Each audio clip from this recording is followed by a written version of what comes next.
Konnichiwa minasan, and Moro7 here coming at you from Richie Rich Labs, and today I want to talk to you about the Cronus Zen 2 and find out if using it on Xbox, PC, or PlayStation is considered cheating.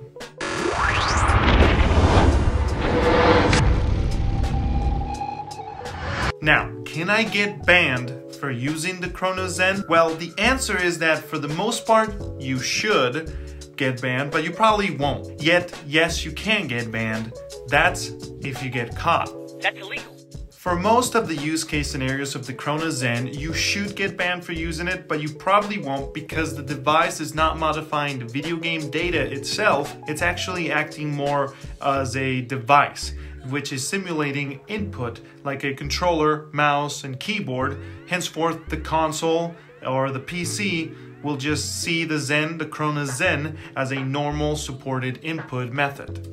It allows you to be able to use an Xbox Elite Series 2 controller on a PlayStation 5 or a DualShock on an Xbox with no lag or input latency or issues. It even lets you use a mouse and keyboard on console with the games that do not support it. So like God of War on PlayStation, mouse and keyboard, you got it.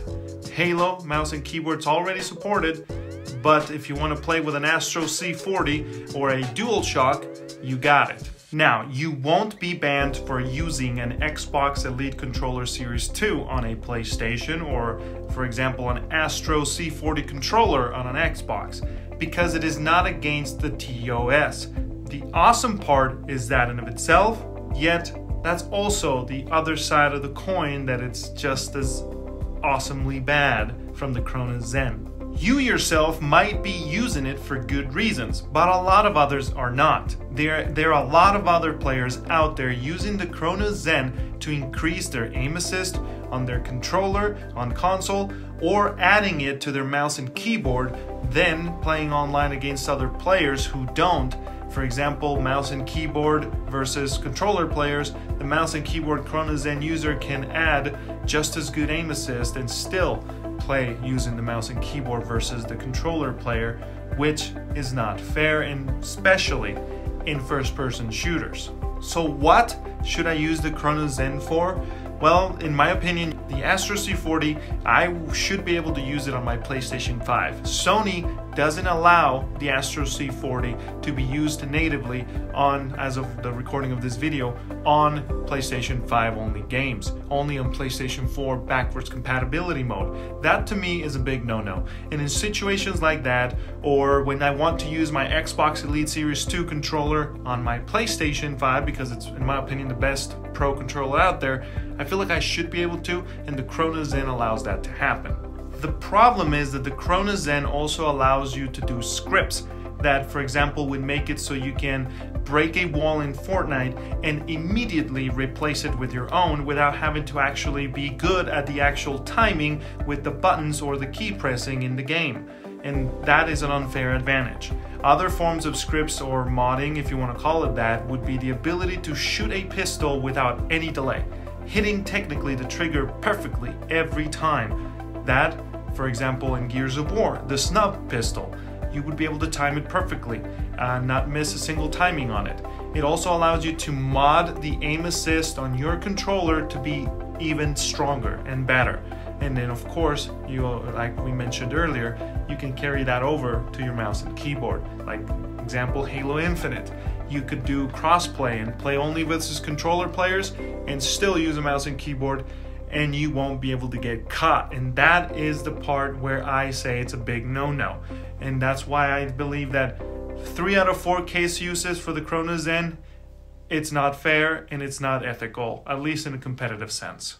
Everything I just mentioned can be done and on an Xbox, PlayStation, Nintendo Switch, and even the PC.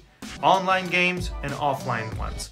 Online though, everything I've just mentioned, except the first thing where you can use, unsupported input devices for a game, that is not against TOS, unless you're going competitively, like a multiplayer, and playing a mouse and keyboard versus a controller player in a playlist or competitive mode that it does not allow that, because Fortnite actually does allow it in some forms. But besides that, everything else, aim assist, scripts, so you can pull a trigger, switch weapons automatically, and then re-switch back, you know, all kind of weird stuff. Take a wall in Fortnite. All that is not a fair thing to do, and therefore that you can get banned for if you get caught. The problem is, more than likely, the perpetrators are not going to get caught because it is a hardware input. Unless the game learns to understand that the input data is weird and funky and is just too good, then you won't get caught. Until then, people just can't get caught. Now, let's say you want to use one of these for good reasons, or maybe you want to do the scripts and modding for offline gaming. Well, I got you covered. I'll have a link in my description in the bottom. It's an Amazon affiliate listing in the description, so you can click that and it'll take you to where you can find it and get yourself one. It'll support the channel, so I appreciate if you use that. And also I invite you to come over to Streaming Live Academy, where I'll have articles on what it is, can you get banned, like this video, and how to set it up. So stay put. Don't forget to subscribe if you want more content like this to support the channel. A like goes a long way, and a dislike, I get to see those. You don't. Hopefully one day you'll be able to see those again, but until then, the YouTube gods have mercy.